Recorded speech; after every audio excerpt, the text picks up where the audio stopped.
पिछले कुछ वर्षों से बिहार में इस प्रकार की बीमारियां देखी गई है और उसको एईएस के नाम से एक्यूट इंसेफेलाइटिस सिंड्रोम भी कहते हैं। और कुछ बच्चों में जो अलग लक्षण है बीमारियों का, तो 90% तो अलग है, 10% ही ऐसा है जो एक्यूट इंसेफेलाइटिस सिंड्रोम है। और बरसात के पहले ये मुजफ्फरपुर, सीतामढ़ी से लेकर के गोरखपुर तक का जो जोन है, इस जोन में प्राय बीमारी उत्तर प्रदेश और बिहार के जोन में पाए जाते रहे। पिछले 3-4 सालों में हमने बहुत कंट्रोल किया।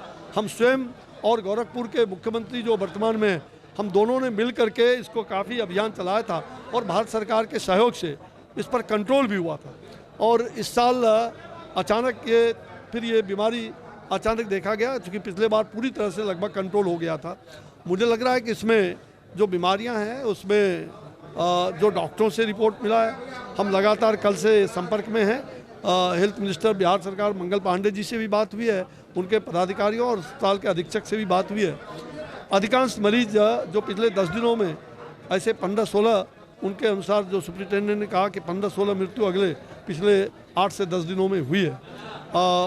जो भी हुआ है, बच्चे हमारे नादान हैं, जो हमारे नौनियाल हैं, हमें दुख है, चिंता का विषय हम सब लोगों के लिए है और उस पर पूरी तरह से बिहार सरकार कंट्रोल करने की दिशा में आगे बढ़ रही है। आज डायरेक्टर की टीम वहाँ गई है और मुझे विश्वास डायरेक्टर के नेतृत्व में उन्होंने कहा है कि अगर ज़रूरत पड़ेगी तो हम केंद्र को सूचित करेंगे और फिर केंद्र सरकार पूरी अलर्ट है और उसको हम लगातार संज्ञान ध्यान में रखे हुए हैं। जैसे ही हमें इस प्रकार का कोई त्वरित खबर होगा तो हम उस पर तुरंत केंद्र सरकार की टीम कार्रवाई करने के लिए यहाँ आएगी। देखिए, कई बार क्या होता है कि जागरूकता के अभाव में भी कई बार ऐसा होता है। बच्चे जैसे इस बीमारी का जो कुछ लक्षण हुआ है कि बच्चे भूखे नहीं, ऐसा नहीं, ऐसा मैं नहीं कह सकता। भूखे पेट अगर बच्चे रात में भूखे रह गए या सुबह भूखे हैं और लीची या इस समय का कोई गर्म फल खा लेते हैं, तो इस प्रकार की कुछ बीमारियां इस समय में होता है, ऐसा जांच में डॉक्टर ने और लोगों ने बताया। अब उसके लिए जागरूकता भी बिहार सरकार ने काफ़ी किया है। पिछले बार जागरूकता के कारण हम कह सकते हैं कि हम उस पर कंट्रोल भी किए, बच्चों को खाली पेट ना रहने दें, खाली पेट वो लीची या इस प्रकार के जामुन, इस प्रकार के गर्मी का फल ना खाएं, तो इससे कंट्रोल हुआ था। अब इस बार चुनाव के कारण हो सकता है कि सारे जनप्रतिनिधि और पदाधिकारी भी अधिकांश व्यस्त रहे, फिर भी उन्होंने जागरूकता चलाई।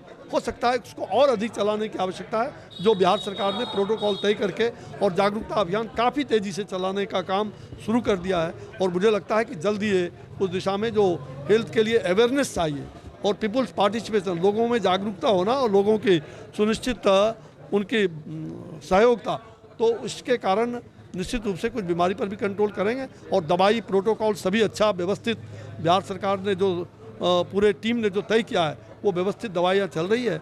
तो कुछ मौतें हुई हैं, इसमें कहीं दो मत नहीं, उसके लिए हम लोग गंभीर हैं और चिंतित हैं।